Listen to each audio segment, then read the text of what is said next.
بسم اللہ الرحمن الرحیم الحمد للہ رب العالمین والعاقبۃ للمتقین والصلاة والسلام علی سید المرسلین وعلی آلہ وصحبہ اجمعین اما بعد قال اللہ تبارک وتعالی وَكَذَلِكَ جَعَلْنَاكُمْ أُمَّةً وَسَطًا لِتَكُونُوا شُهَدَاءَ عَلَى النَّاسِ إلى آخر الآية.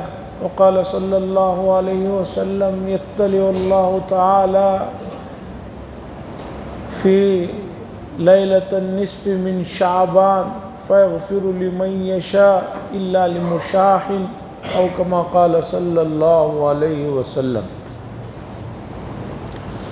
حضرات،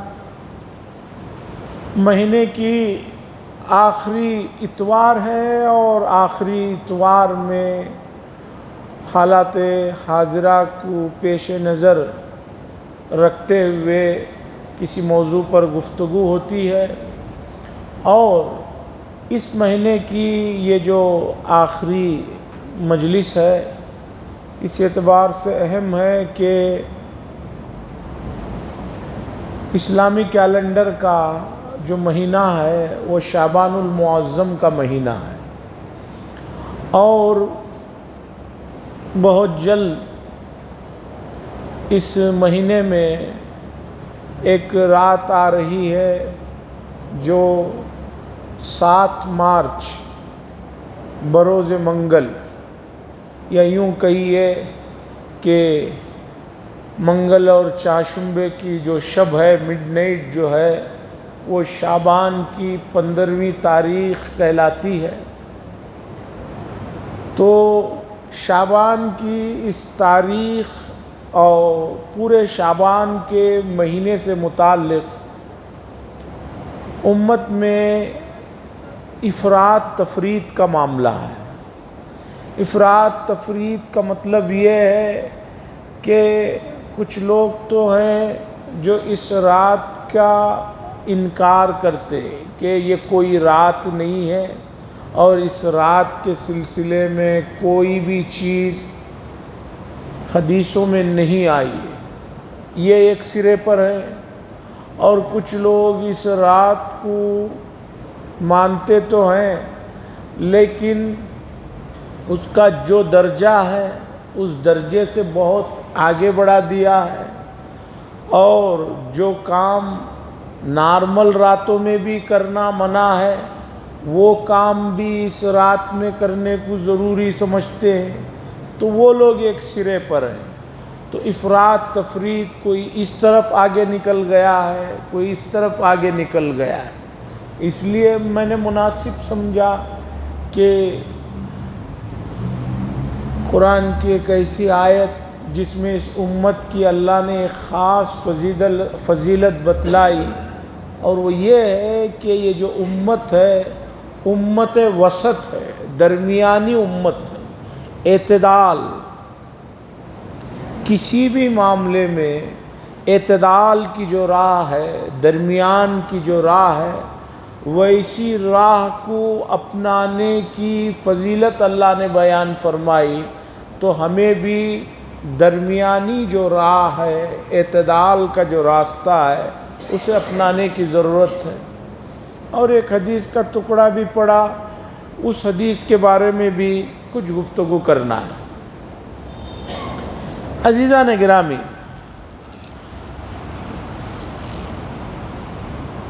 یہ سوشل میڈیا کا دور ہے. اب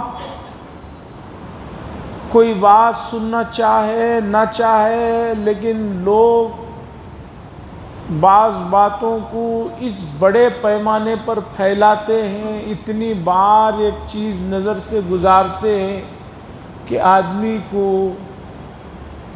دیکھتے دیکھتے، پڑھتے پڑھتے کچھ نہ کچھ اس مسئلے کا علم ہوتا ہے اور اس مسئلے میں وہ پڑ جاتا ہے.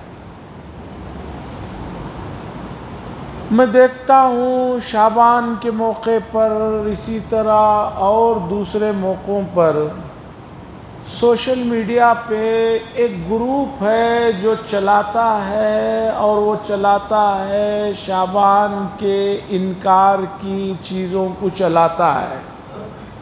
شعبان کوئی چیز نہیں ہے، وہ رات کوئی چیز نہیں ہے، اس چیز کو چلاتے ہیں، اتنا چلاتے ہیں کہ جو نارمل اس دن نماز پڑھنے والے رہتے ہیں، عشاء کا جو نماز پڑھنے کا جن کا ارادہ رہتا وہ بھی اس دن ترک کر دیتے۔ اور مرزا غالب کا ایک شعر ہے، اس کا ایک مصرع ہے، مجھے بہت پسند آتا ہے، آپ کو بھی شاید پسند آئے۔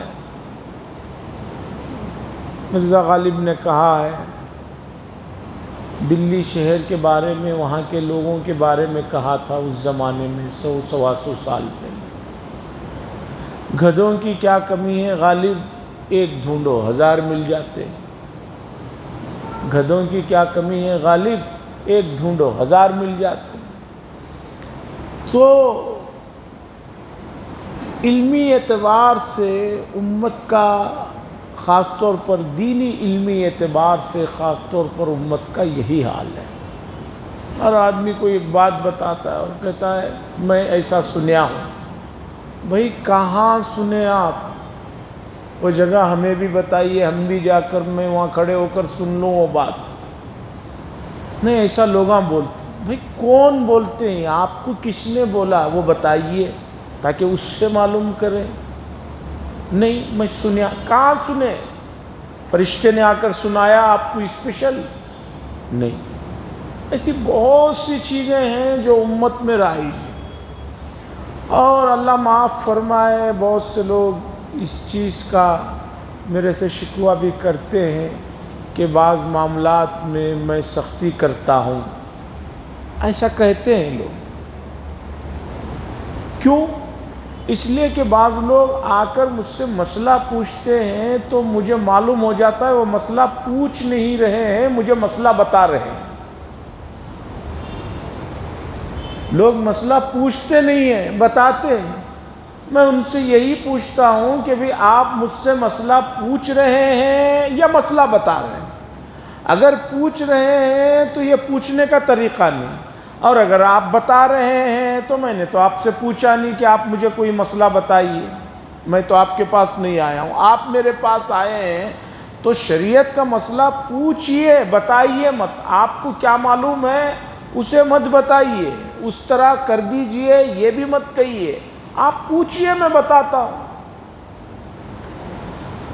شعبان کے سلسلے میں یہ بات سمجھیے کہ اس کی فضیلت احادیث میں آئی ہے۔ کیا احادیث میں آئی ہے؟ حدیثوں میں یہ آیا ہے کہ صحابیات، خاص طور پر ازواج مطہرات رضی اللہ تعالی علیہن اجمعین، یہ فرماتی ہیں کہ رسول اللہ صلی اللہ علیہ وسلم رمضان المبارک کے بعد سب سے زیادہ روزے کسی مہینے میں رکھتے تھے تو وہ شعبان کا مہینہ تھا۔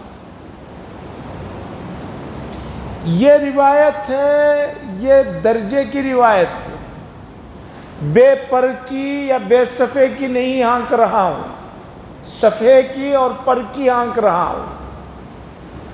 ایک بات یہ معلوم ہوئی کہ حضور صلی اللہ علیہ وسلم رمضان کے بعد سب سے زیادہ روزے کسی مہینے میں رکھتے تھے تو وہ شعبان۔ نارمل تو رسول اللہ صلی اللہ علیہ وسلم روزے رکھتے تھے ہر مہینے میں، ایام 20، 13ویں، 14ویں، 15ویں تاریخ کا روزہ، پیر کا روزہ، جمعرات کا روزہ، لیکن شعبان میں کثرت سے روزے رکھتے تھے۔ پوچھا گیا کہ آپ شعبان میں اتنے کثرت سے روزے کیوں رکھتے ہیں؟ تو رسول اللہ صلی اللہ علیہ وسلم نے فرمایا کہ اس مہینے میں میں کثرت سے اس لیے روزے رکھتا ہوں کہ اس میں اللہ کے دربار میں اعمال کی پیشی ہوتی ہے، اور میں چاہتا ہوں کہ جب اعمال کی پیشی اللہ کے دربار میں ہو رہی ہو تو میں روزے کی حالت میں رہوں۔ یہ حدیث ہے۔ اب اس پر کوئی سوال کر سکتا ہے، سوال یہ کر سکتا ہے کہ جب ہر پیر اور جمعرات کو اعمال کی پیشی اللہ کے دربار میں ہوتی ہے تو پھر سالانہ اس مہینے میں پیشی کا کیا مطلب ہے؟ اس کا جواب یہ ہے، ایک تو ہر روز اللہ کے دربار میں اعمال کی پیشی ہوتی ہے، ایک مجموعی اعتبار سے پورے سال کی اعمال کی پیشی ہوتی ہے، کوئی مسئلہ نہیں ہے۔ ڈیلی بھی آدمی بجٹ چیک کرتے رہتا ہے اور ایئرلی بھی بجٹ چیک کرتے رہتا ہے، اس میں کوئی اشکال کی بات نہیں ہے۔ دوسری بات، اللہ کے رسول صلی اللہ علیہ وسلم نے فرمایا کہ اس میں ایک رات ہے کہ جس رات میں اللہ تبارک و تعالی مخلوق پر خصوصی متوجہ ہوتے ہیں۔ روزانہ تو اللہ متوجہ ہے ہی، خصوصیت کے ساتھ لیلۃ النصف من شعبان، 15ویں شعبان کو اللہ مخلوق پر مطلع ہوتے ہیں اور تمام لوگوں کی مغفرت فرماتے ہیں، مگر کینہ پرور، دل میں کینہ رکھنے والا، حسد رکھنے والا، شراب پینے والا، اس کی مغفرت نہیں فرماتے۔ اور رسول اللہ صلی اللہ علیہ وسلم نے فرمایا کہ اللہ اس رات اتنے لوگوں کی مغفرت فرماتے ہیں۔ عرب کے اندر ایک قبیلہ ہے، قبیلے بنو کلب، وہ بہت بکریاں پالتے تھے۔ اللہ کے رسول صلی اللہ علیہ وسلم نے فرمایا اس قبیلے میں جو بہت بکریاں پل رہی ہیں، ان بکریوں کے جسم پر، بدن پہ جو بال ہیں، اس سے زیادہ لوگوں کی مغفرت فرماتے ہیں، کثرت کو بتانے کے لیے۔ سوال یہ ہوتا ہے، بعض لوگ کہتے ہیں حدیث ضعیف ہے، حدیث کمزور ہے، ایسی حدیث نہیں ہے۔ تو جو لوگ یہ بات کرتے ہیں، میں ان سے یہ پوچھنا چاہتا ہوں کہ آپ کو یہ حدیث کمزور ہے کس نے بتایا؟ آپ نے خود تو بیٹھ کر، آپ کے پاس اتنا علم تو ہے نہیں کہ کون سی حدیث کس درجے کی ہے معلوم کرے، کسی کی بات سن کر ہی آپ کہہ رہے ہوں گے۔ تو چلیے، آپ کسی کی بات سن کر کہہ رہے ہیں تو میں دو بڑے علماء کی، ایک ہے علامہ ناصر الدین البانی صاحب قدس سرہ، یہ بڑے عالم حدیث تھے، قریب میں ان کا انتقال ہو گیا۔ خاص طور پر سلفی علماء، اہل حدیث علماء یہ کہتے ہیں کہ ناصر الدین البانی صاحب جو پوری زندگی حدیث کے سلسلے میں کام کیے ہیں، اگر یہ کسی حدیث کے بارے میں کچھ بات کہہ دیں تو وہ حرف آخر ہے، چونکہ یہ آدمی اس کا امام مانا جاتا ہے۔ تو ناصر الدین البانی صاحب اپنی کتاب اصلاح المساجد نامی کتاب میں یہ بات کہتے ہیں کہ شب برات کے سلسلے میں اتنی حدیثیں آئی ہیں، اتنی طرق سے آئی ہیں، اس کا انکار کرنا اور یہ کہنا یہ کچھ بھی نہیں ہے، یہ صحیح نہیں ہے، بلکہ شب برات کا کچھ مقام مرتبہ ہے، یہ حدیثوں سے اتنی تو بات پتہ چلتی۔ یہ کون کہہ رہے ہیں؟ سب سے بڑے اہل حدیث اور سلفی مانے جانے والے عالم دین علامہ ناصر الدین البانی صاحب۔ کوئی اور عالم کہے تو آپ کہہ سکتے ہیں نہیں بھئی انہوں حنفی ہیں، انہوں شافعی ہیں، انہوں کچھ ہیں۔ یہ وہ آدمی کہہ رہے ہیں جس کو سب ادھر کے لوگ مانتے ہیں۔ جو لوگ شب برات کا انکار کرنے والے ہیں وہ لوگ اس عالم کو مانتے ہیں۔ دوسری بات، ایک اور بڑے عالم گزرے ہیں علامہ عبد الرحمن صاحب مبارک پوری، انہوں نے ترمذی شریف کی حدیث کی کتاب پر کافی کام کیا ہے اور بڑے ان کے عالم دین مانے جاتے ہیں۔ اہل حدیث حضرات کہتے ہیں یہ بہت بڑے محدث تھے، حدیث کا علم رکھنے والے تھے۔ ہم آپ کو بتائیں گے کہ ناصر الدین البانی صاحب کے بعد عبد الرحمن صاحب مبارک پوری بھی یہ کہتے ہیں کہ شب برات کے سلسلے میں احادیث اتنی طرق سے آئی ہیں، اتنے سندوں سے آئی ہیں، اتنے روات کے طریقوں سے آئی ہیں کہ اس رات کو یہ کہنا یہ کوئی رات نہیں ہے مشکل ہے، بلکہ اس رات کا کچھ مقام ہے۔ جو لوگ یہ کہتے ہیں کچھ نہیں ہے، میں ان سے پوچھنا چاہتا ہوں کہ بھئی آپ تو یہ بات خود سے نہیں کہہ رہے ہیں، کسی نے آپ سے کہا، ان کی بات آپ سنا رہے ہیں۔ تو میں دو بڑے عالموں کا نام دے دیا ہوں جن کو تمام اہل حدیث اور سلفی علماء مانتے ہیں، وہ لوگ جب یہ بات کہہ رہے ہیں تو اب اس رات کے بارے میں یہ کہنا کچھ نہیں ہے، یہ صحیح نہیں۔ باقی حوالے چاہیے، دلائل چاہیے، ان دونوں حضرات کی بات کہاں ہے؟ کسی کو شک شبہ ہے اور اس کی عربی اتنی اچھی ہے کہ وہ خود سمجھ سکتا ہے، پڑھ سکتا ہے، جان سکتا ہے، تو کبھی بھی اس عاجز سے آ کر رجوع کر لیں، وہ حوالے دے دوں گا، دیکھ لیں۔ میں اس لیے اطمینان سے بات سمجھا رہا ہوں کہ آپ حضرات کے علاوہ بھی ہو سکتا ہے کہ یہ جو فون میں یوٹیوب میں بیان جائے گا تو کوئی سنے، کوئی بھی آدمی سنے تو وہ مجھ سے رابطہ کر سکتے ہیں، ہوائی باتیں نہیں ہو رہی۔ اب آئیے، حضرت ابن عمر رضی اللہ تعالیٰ عنہ فرماتے ہیں کہ 5 راتوں کے سلسلے میں ہمارے ہاں یہ معمول ہے کہ اس میں دعائیں قبول ہوتی ہیں خصوصیت کے ساتھ۔ وہ 5 راتیں کون سی ہیں؟ جمعہ کی رات، ہر جمعہ کی رات۔ جمعہ کی رات سے مطلب جمعرات کا جو دن ہوتا ہے، مغرب جو شروع ہوتی ہے، وہ جو رات ہوتی ہے وہ جمعہ کی رات کہلاتی ہے۔ ہر ہفتہ جمعہ کی جو رات ہے خصوصیت سے اس میں دعائیں قبول ہوتی ہیں۔ نمبر 2، رجب کی پہلی تاریخ، رجب کا چاند نظر آیا، اس کی پہلی رات جو ہے اس میں اہتمام سے دعائیں۔ اور اس کے بعد 2 عید کی راتیں، عید الفطر کی رات، عید الاضحیٰ کی رات، چاند نظر آنے کے بعد کل عید الفطر ہے، عید الاضحیٰ ہے، یہ جو 2 راتیں ہیں اس میں بہت زیادہ دعاؤں کے قبولیت کے سلسلے میں جو ہے ہمارے یہاں بات ہے اور ہم اس پر عمل کرتے ہیں۔ یہ 4 راتیں ہوئی، اور 5ویں رات لیلۃ النصف من شعبان، 14ویں رات کی 14ویں شعبان یعنی 15ویں شعبان کی رات۔ یہ کہنے والے صحابی ہیں ابن عمر رضی اللہ تعالیٰ عنہ، اور صحابی کوئی بات اپنے طرف سے کہتا نہیں ہے جب تک کہ اس سلسلے میں اس کے پاس رسول اللہ صلی اللہ علیہ وسلم سے کوئی بات نہ ہو۔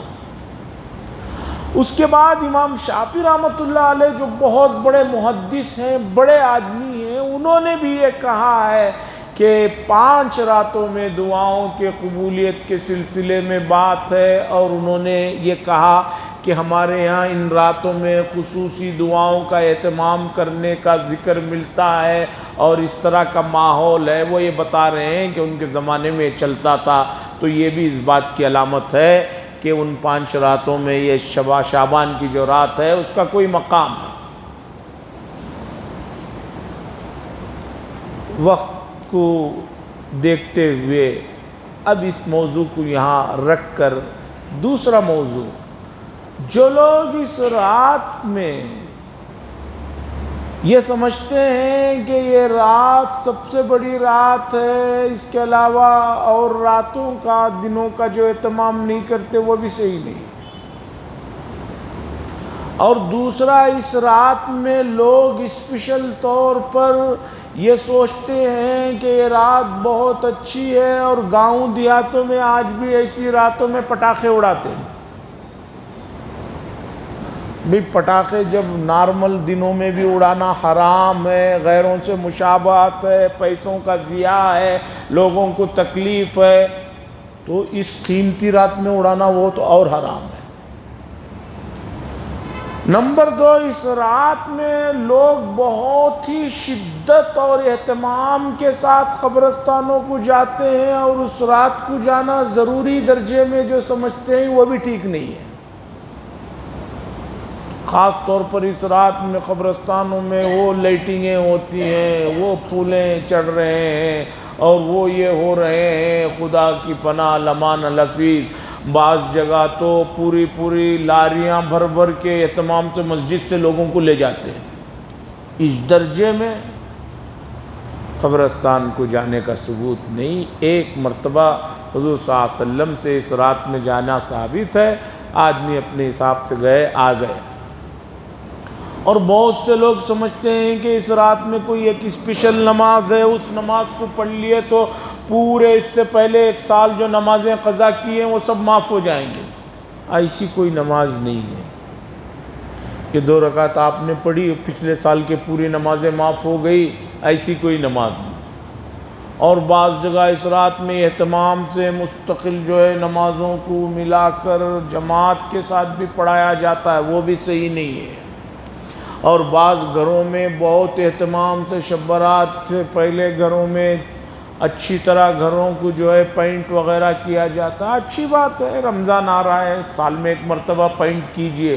لیکن بعض لوگ اس لیے پینٹنگ وغیرہ کرتے ہیں کہ اس رات میں روحیں آتی ہیں، جو لوگ مر گئے ہیں وہ اس رات میں سیر و سیاحت کے لیے، پکنک کے لیے گھروں میں دیکھنے آتے ہیں کہ ابھی کیا ہو رہا ہے۔ یہ اسلامی عقیدہ نہیں ہے۔ یہ ایک بار ایک آدمی کی روح نکال لیا فرشتوں نے، اب وہ 2 حال سے خالی نہیں، یا تو نیک ہوگا یا برا ہوگا۔ نیک ہوگا تو اعلیٰ علیین میں ہوگا، برا ہوگا تو اس کی پٹائی ہو رہی ہوگی، اسے چھٹی نہیں ملتی، جاؤ بھی 1 گھنٹے میں ذرا گھوم پھر کر آ جاؤ۔ نہیں، وہ جاتے ہیں، گھروں میں آتے ہیں، اس لیے ہم پینٹنگ کرا رہے ہیں، بچوں کو نئے کپڑے پہنا رہے ہیں۔ کسی کی روح ایک بار نکلنے کے بعد 1 منٹ کے لیے بھی نہیں آتی۔ اس سے وہ مسئلہ بھی سمجھ جائیے جو 10 محرم میں لوگ سمجھتے ہیں کہ نعوذ باللہ حضرت حسین رضی اللہ تعالیٰ عنہ کی روح آتی ہے اور وہ جو پنجے لے کے ناچتے رہتے ہیں ان میں آ جاتی ہے۔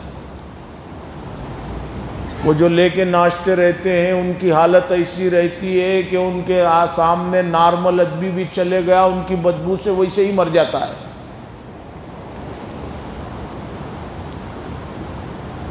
کسی کی روح کو چھٹی نہیں ہے، آدھے گھنٹے کی، 15 منٹ کی، 1 گھنٹے کی۔ اور پتہ چلا اگر کوئی آدمی ہے، اس کے رشتہ دار یہاں بھی ہیں، وہاں بھی ہیں، امریکہ میں بھی ہیں، اور کوئی آدمی 4-5 شادیاں کر رکھا ہو، یہ گاؤں میں کرے ہوا، تو کہاں اس کی روح جا کے سیر و سیاحت کرے۔ سب سے پہلی بات اسلامی عقیدے میں کسی کی روح کو واپس آنے کا ضرورت، تو یہ جو عقیدہ رکھتے ہیں وہ بھی غلط ہے۔ اب رہ جاتی ہے بات روزے رکھنا کیسا ہے، شعبان کے روزے کتنے۔ میں تو سال بھر شروع میں بتاتا ہوں، پھر بھی لوگ آخر تک بھی پوچھتے رہتے ہیں، بعض لوگ بالکل آخر وقت میں ایمان لاتے ہیں۔ اب سنیے مسئلہ، شب برات کے دوسرے دن روزہ رکھنے کا ذکر ہے، صرف ایک حدیث میں، وہ حدیث زیادہ قوی نہیں ہے، اس لیے علماء نے بڑی پیاری بات لکھی، وہ یہ ہے کہ رسول اللہ صلی اللہ علیہ وسلم ہر مہینہ 3 روزے رکھتے تھے۔ کون سے 3 روزے رکھتے تھے؟ چاند کے 3 تاریخ جن کو ایام 20 کہا جاتا ہے، 20 کے معنی سفیدی۔ چاند 3 راتوں میں بہت روشن ہوتا ہے۔ چاند کتنا روشن ہوتا ہے ہم شہر والوں کو یہ پتہ نہیں، جو جنگلوں میں گاؤں دیہاتوں میں رہتے ہیں ان کو معلوم ہے، یہاں تو ہر وقت ہی لائٹ سے لکھتے رہتے ہیں، کبھی کوئی چاند کو دیکھتا بھی نہیں۔ وہ ہے چاند کی 13ویں تاریخ، 14ویں تاریخ، 15ویں تاریخ۔ یہ تو سب حدیثوں سے ثابت ہے کہ حضور صلی اللہ علیہ وسلم مہینے میں 3 روزے ایام 20 کے اہتمام سے رکھتے تھے، اور یہ کہتے تھے کہ بھی 3 روزے رکھو، اللہ کے ہاں 1 نیکی کرو تو 10 نیکیوں کا ثواب، مہینے کے 30 دن ہیں، 3 روزے رکھو پورے مہینے کا ثواب ملے گا، 3 کو 10 میں ضرب دے دو 30 ہو جائیں گے، ثواب ملے گا۔ اب اس اعتبار سے کوئی آدمی شعبان میں روزہ رکھنا چاہتا ہے تو ہماری گزارش ہے کہ وہ ایام 20 کے روزے رکھے۔ ایام 20 کے روزے کون سے ہیں؟ پیر کا دن، ویسے بھی روزہ رکھنے کی بڑی فضیلت ہے، اس بار پیر 6 تاریخ کو، 6 تاریخ کا روزہ رکھیے، منگل 7ویں تاریخ ہے اس کا روزہ رکھیے، چاشمبہ 8 تاریخ ہے انگریزی کے، اور عربی کے پیر 13 ہے، منگل 14 ہے، چاشمبا 15 ہے، آپ 3 روزے رکھ لیجئے، کسی کو کوئی اشکال ہی نہیں ہے۔ کوئی پوچھے کہ بھی روزہ رکھنا ثابت نہیں ہے، آپ کہیے اس سے پوچھے کہ بھی ہر مہینہ حضور 3 روزے رکھتے تھے، یہ تو ثابت ہے نا۔ اس سے کسی کو انکار نہیں ہے، کسی بھی آدمی کو انکار نہیں، کسی بھی مسلک کے آدمی کو انکار نہیں۔ روزہ رکھنا ہے، ہر مہینے کے 3 روزے رکھتے تھے رمضان کے علاوہ، رمضان میں تو پورے رکھتے تھے، کہیں اس کا مطلب رمضان میں بھی نہ سمجھ لیں کہ بھی ہر مہینہ 3 روزے رکھتے تھے اس لیے میں بھی رمضان میں صرف 3 روزے رکھ لوں گا، باقی 27 اڑا دوں گا۔ رمضان کے علاوہ کی بات چل رہی ہے، ڈسکاؤنٹ کی بات لوگ بہت جلدی سمجھ جاتے ہیں۔ تو شعبان میں 3 روزے، پیر، منگل، چاشمبا، اس بار منگل کی مڈ نائٹ میں شب برات ہے، تو آپ پیر کو بھی روزہ رکھ لیجئے، منگل کو بھی رکھ لیجئے، چاشمبے کو بھی رکھ لیجئے، اور یہ نیت کر لیجئے کہ ایام 20 کے روزے رکھ رہا ہوں، اور پیر کے دن کی بھی نیت کر لیجئے، ہو جائے گا۔ اس کے علاوہ اگر آپ صرف چاشمبے کے دن روزہ رکھنا چاہتے ہیں رکھیے، نہیں تو کوئی مسئلہ نہیں، لیکن اصل ایام 20 کی نیت سے رکھ لیجئے، اختلافات سے بچ جائیں گے، اور حدیثوں میں جو ثواب کی ذکر آیا ہے وہ پورے کا پورا مل جائے گا۔ اب پھر مت پوچھئے کسی عالم کو فون کر کے حضرت شعبان کا کوسا روزہ، پیر کا کیا منگل کا، چاشمبے کا، نہیں رکھنا ہو تو 3 رکھیے، نہیں تو مت رکھیے۔ اور روزہ رکھنے کے بعد دوسروں سے مت پوچھئے کہ آپ روزہ رکھے ہیں یا نہیں، اور نہیں رکھے ہیں تو اسے ملامت مت کیجئے۔ بعض لوگ نفل نماز پڑھ لیتے ہیں، کسی دن تہجد پڑھ لیتے ہیں، دوسرے دن سرچ کے لیے نکل جاتے ہیں کہ بھی تم نے رات میں کتنی پڑھی۔ بھائی وہ پڑھا ہے اللہ کے لیے پڑھا ہے، تمہیں کیا ضرورت ہے اسے پوچھنے کی، اسے بتانے کی۔ تو شعبان کے سلسلے میں اتنی کچھ باتیں ہیں جو مختصر میں نے رکھ دی ہیں، باقی شب برات کے دن آپ لوگ سبھی آئیں گے، اور بھی اس عنوان پر علماء کے بیانات ہوں گے، وہاں آپ کو اور مسئلہ واضح ہو جائے گا۔ اب میں اس موضوع کو یہاں ختم کرتا ہوں۔ اب کسی کو اس سے متعلق کوئی سوال کرنا ہو تو ضرور کیجیے گا۔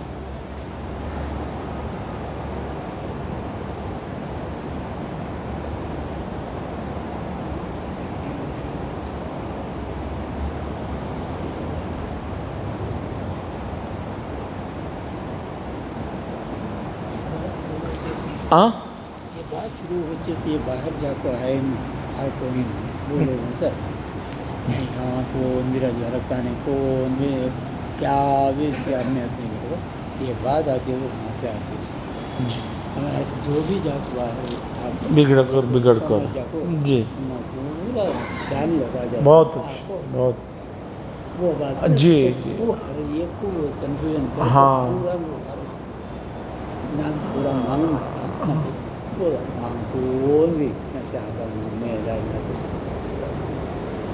ایک بہت اچھی بات بتائی، وہ یہ ہے کہ اس مسئلے کو سب سے زیادہ، اس طرح کے مسائل کو مڈل ایسٹ سے جو واپس آتے ہیں یا وہاں جاب کرتے ہیں، رہتے ہیں، آتے ہیں، وہ لوگ اس مسئلے کو اٹھاتے ہیں۔ ہمارا سوال یہ ہے کہ کسی بھی چیز میں، مسئلے میں دلیل قرآن و حدیث ہے، مڈل ایسٹ دلیل نہیں ہے۔ اگر مڈل ایسٹ عرب ملک دلیل ہے تو عرب ملک میں تو بچے سے لے کر بڑا ہر وقت ہر آدمی وہاں سگریٹ پی رہا ہے، اسموکنگ سب سے زیادہ وہاں ہوتی ہے، جبکہ علماء اکرام کا، وہاں کے علماء اکرام کا متفقہ فیصلہ ہے حرام ہے۔ تو کیا آپ دلیل میں دیں گے کہ بھی سگریٹ پی سکتے ہیں اس لیے کہ مڈل ایسٹ میں پی رہے ہیں؟ وہاں کے علماء کا فتویٰ ہے، ہر مسجد میں لگا ہوا ہے حدیث کے حوالے سے کہ ٹخنے سے نیچے کپڑا پہننا حرام ہے، لیکن سب سے زیادہ ٹخنوں سے نیچے کپڑے پہننے کی بیماری وہاں ہے، مڈل ایسٹ میں آپ نے دیکھا ہوگا۔ اسی طریقے پر داڑھی کے منڈوانے کے مسئلے میں کسی کو کوئی اختلاف نہیں ہے، لیکن 80% مڈل ایسٹ کے لوگ داڑھی منڈوائے رہتے ہیں، تو کیا وہ دلیل ہے؟ کوئی بھی مسئلے میں دلیل جو ہے قرآن و حدیث ہے، کسی آدمی کا عمل نہیں ہے۔ رسول اللہ صلی اللہ علیہ وسلم کے بعد کسی بھی آدمی کا عمل ہمارے لیے حجت نہیں، وہ ایسا کر رہا ہے، وہ ویسا کر رہا ہے، فلاں علاقے میں ایسا ہو رہا ہے۔ تو اس لیے مہربانی فرما کر کوئی بھی مسئلہ ہے تو اس میں قرآن و حدیث کو دیکھیے، نہ کہ افراد کو دیکھیے، نہ کہ ملکوں کو دیکھیے، نہ دوسرے چیزوں کو دیکھیے۔